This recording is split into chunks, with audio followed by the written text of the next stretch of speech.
everyone. This is Caitlin. And this is Lacey and Silas. And this is Women in the Trailer Industry.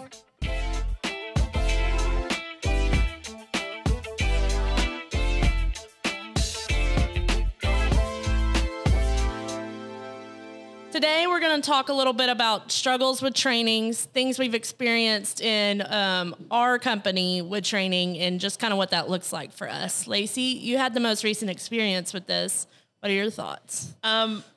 It was kind of chaotic at first, especially because I had a kind of a crazy week where I was training multiple people in different departments. So when you have that go on, it's really, you should really take the time to prepare and then schedule it out, I feel like, because that's what I didn't do right at first, was to schedule it out like, okay, if you have them coming in the same week, maybe come in different days, because there's no way you can do it all in one day. And you can only have so much material that they need to be going over without your assistance.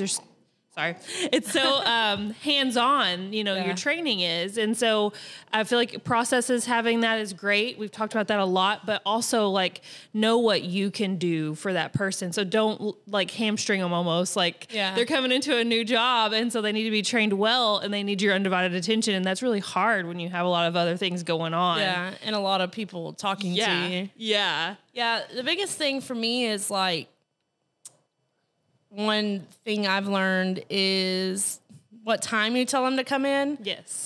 Because the theory is, always come in at 8, but then it's like you're scrambling around. You're like, God, I got to get it there at 6:30, like to prepare everything. So, really manage your time on that.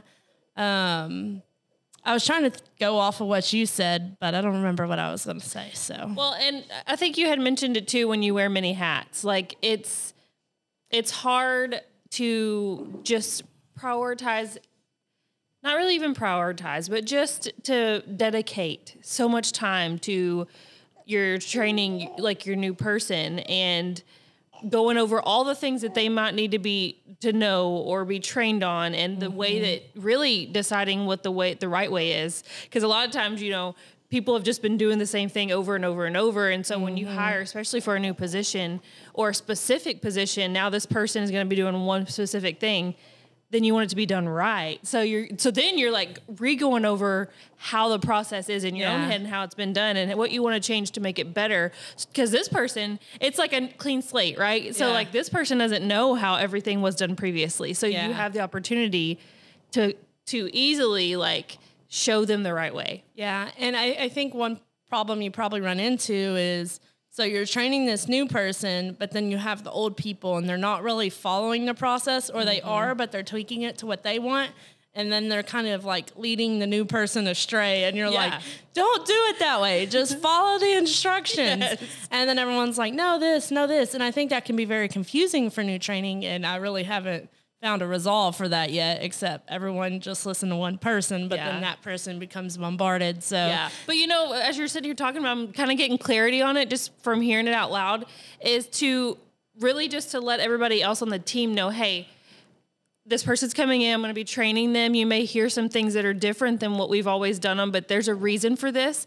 So don't like change what I'm saying whenever I'm not present. So getting out in front of, I think, your team, because they've always done a good job of helping where it needs to be helped, right? But when you are training for a specific way, you have to let them know that, Yep, and it's real cold here in Texas right now. So and we're all Silas is looking real fluffy over there, so it's kind of funny because he's kind of like... And he's like trying to chatter. Yeah, he's talking to y'all on the podcast. But I think that's a good point. Get in front of the team and say, and even make them like circle back and, follow the process that we're put in place, because they're put in place for a reason. Yeah. And to make it not as much as a cluster, So, and going back to wearing a lot of hats, sometimes when I train people, I feel like I kind of give information overload. For me, I like context when people talk to me and teach me new things. I like to know how it happens, where it happens, all the different intricate details. But I know for other people, I just sometimes feel like I'm talking and it's like going through one ear and out the other, especially if it's not like something they're reoccurring and doing all the time.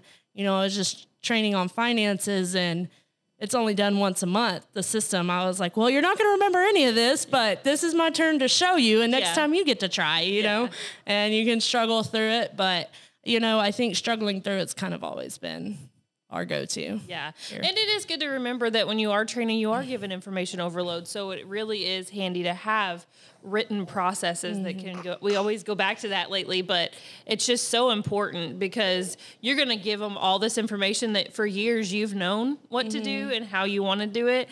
Now you're training somebody to do it. So you're giving them everything that's in your think tank, right? And so they're probably retaining about 10% of that. Yeah. And then you're like, oh, there's this thing. Yes. And then there's this thing. Yes. And all the things you're like, oh man, now I need to add that to my process. And so I could see how that's really overwhelming for a new person. Yeah. So. And it's overwhelming for people training, especially if you have different people coming in, different departments, not different people, because it's totally different topics, totally different processes. And so just really know what your capacity is on that and schedule it out that way. Yeah. I also think, you know, determining is someone a hands-on learner or are they like, do they just want to hear it first or see you do it? For me, I'm like, okay, I'll go in and figure it out. But I know other people want to watch you do it and then they want to try it. And so also figuring out who you've just hired and what's their best workability. So maybe have that conversation before you get started and say, do you want me to go fast? Do you want me to go slow? What do you prefer? Yeah, that's a great point. Because usually I'm just 90 to nothing. Like, this is how you do this and this and this and this and this. Me too. And now you know. So we're going to move on. And so I think that'd be a good thing to do. Yep, for sure. Yep. That's all I had, really. It was a short one today. Yep, me as well. Well, we'll be at the NATDA show in Nashville in August. Yes, in August. So be sure to come see us there. Some big things happening and sneak peeks coming soon in case when we get permission to tell it. So stay tuned for that. Yeah, stay tuned for that. And just be sure to like, follow us, subscribe everywhere you watch your podcast. And don't forget to follow Juan at Full Send, doing his podcast too weekly. Nice.